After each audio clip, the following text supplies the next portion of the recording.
morning student. Today we are going to discuss our next topic.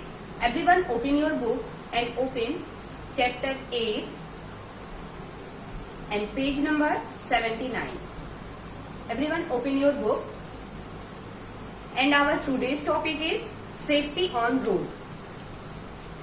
Today's topic is safety on road.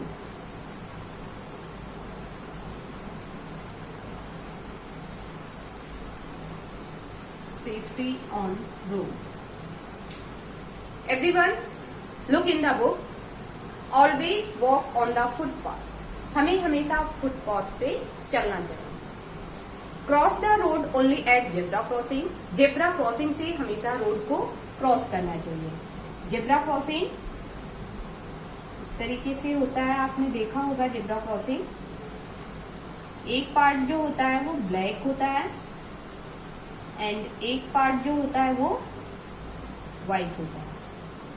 Then alternate black white होता है. इस तरीके का जो structure होता है रोड पे बना होता है उसे हम क्या कहते हैं? जेब्रा क्रॉसिंग कहते हैं.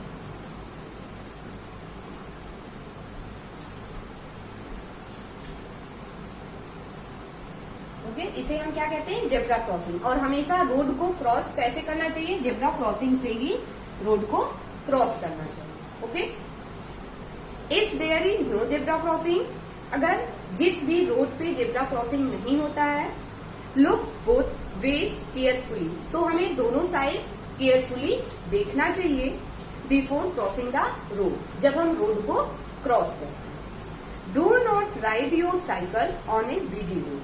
और जहां पे ज्यादा गाड़ियां आती जाती रहती हैं, बिजी रोड होते हैं, उन पे हमें साइकिल नहीं चलानी चाहिए. Next topic safety eight playground. Next topic safety eight playground.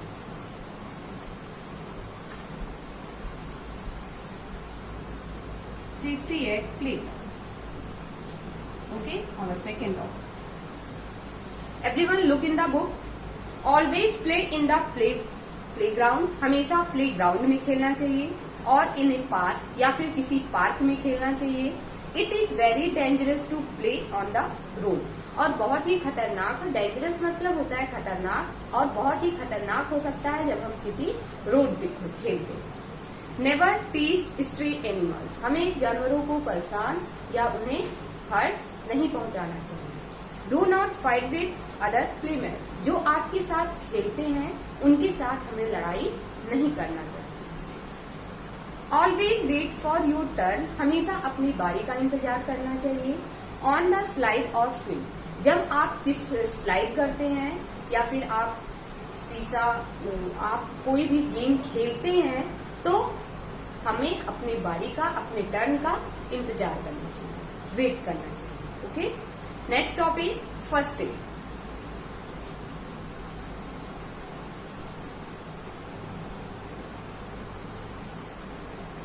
First aid.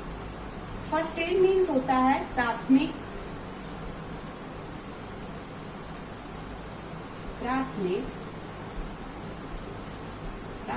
उपचार.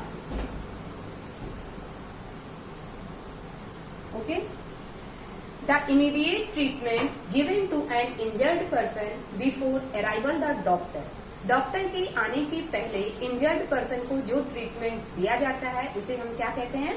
फर्स्ट एड कहते हैं. Okay, everyone look in the book. First aid is an immediate help provided to an injured person. First aid वो होता है जो immediate मतलब होता है तुरंत, किसी इंजर्ड पर्सन को प्रोवाइड किया जाता है, उसे हम क्या कहते हैं? फर्स्ट एड कहते हैं. There are certain rules to be followed before giving this treatment. और कुछ रूल्स होते हैं इस ट्रीटमेंट को देने के पहले हमें उन रूल को फॉलो करना चाहिए. बी काम and make the injured person comfortable. हमें इंजर्ड पर्सन को किसी सुरक्षित या फिर किसी आरामदायक प्लेस पे उसे ले जाना चाहिए और उसके चारों तरफ शांति का माहौल होना चाहिए. Loose and tight fitting cloth. और जो वो टाइट फिटिंग क्लॉथ पहना होता है उसे लूज कर देना चाहिए. Make sure the injured person get enough fresh air to breathe, और जो इंजर्ड पर्सन होता है उसकी चारों तरफ भीड़ नहीं लगानी चाहिए, और उसे एक शांत जगह पे ले जाना चाहिए जिससे वो बहुत ही आराम से सांस ले सके और खुली हवा में सांस वो ले सके। ईच टाइप ऑफ इंजरी, किसी प्रत्येक प्रकार की इंजरी के लिए, वाउंड के लिए, चोट के लिए या कट के लिए रिक्वायर डिफरेंट ट्रीटमेंट। तो डिफरेंट ट्रीटमेंट दिए जाते हैं। ब्लीडिंग वाउंड, जब चोट लगती है और खून निकलते हैं तब हमें किस तरीके की ट्रीटमेंट देनी चाहिए। वॉश द वाउंड, उसे धुलना चाहिए।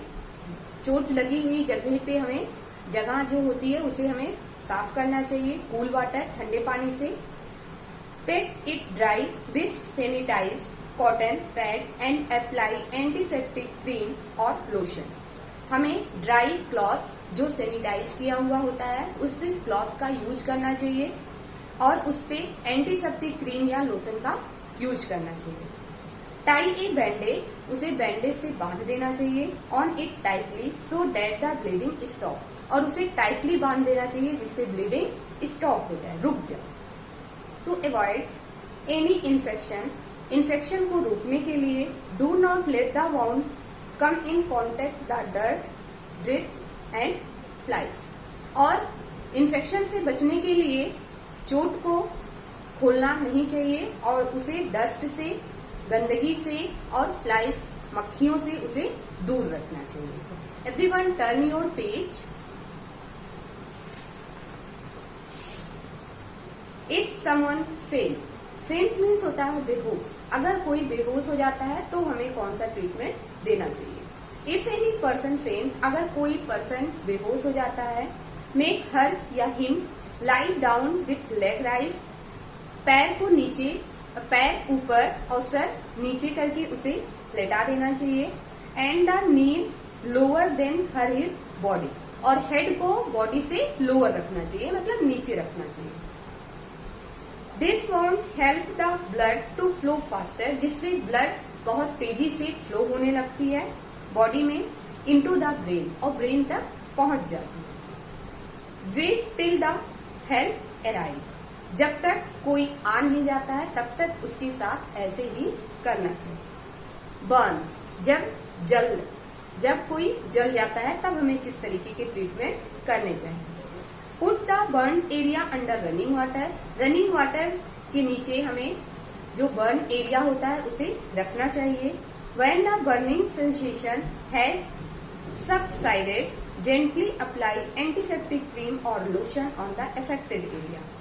सबसाइडेड मतलब होता है स्टॉप होना या फिर थम जाना, रुक जाना। अगर बर्निंग कम हो जाती है तो उसके ऊपर लोशन या फिर क्रीम का, एंटीसेप्टिक क्रीम का को अप्लाई कर लेना चाहिए। Nose bleeding, it is a very common problem that occurs during summer. ये बहुत ही कॉमन प्रॉब्लम होती है समर में, जिससे जो सबको होती है। Press the nose tightly, nose को टाइटली प्रेस करना चाहिए, दबाना चाहिए विथ कॉटन पैड से। And keep your head upward, और अपने सर को अपवर्ड डायरेक्शन में रखना चाहिए। Take rest for some time, और कुछ समय के लिए वेट करना चाहिए, रेस्ट करना चाहिए। And drink plenty of cold water, और ज्यादा से ज्यादा अधिक मात्रा में कोल्ड वाटर को ड्रिंक करना चाहिए। Next, insect bites. Insect bites are sting are painful. Insect bite painful होता है।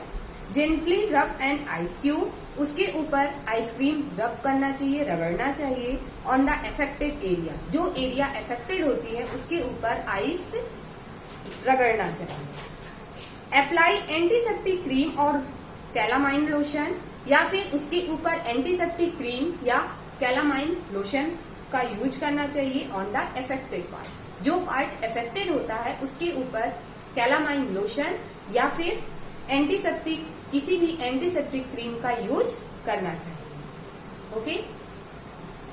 Okay student, I hope you understand and your homework is do exercise true false and fill ups of chapter 8 in your homework. Thank you and have a nice day.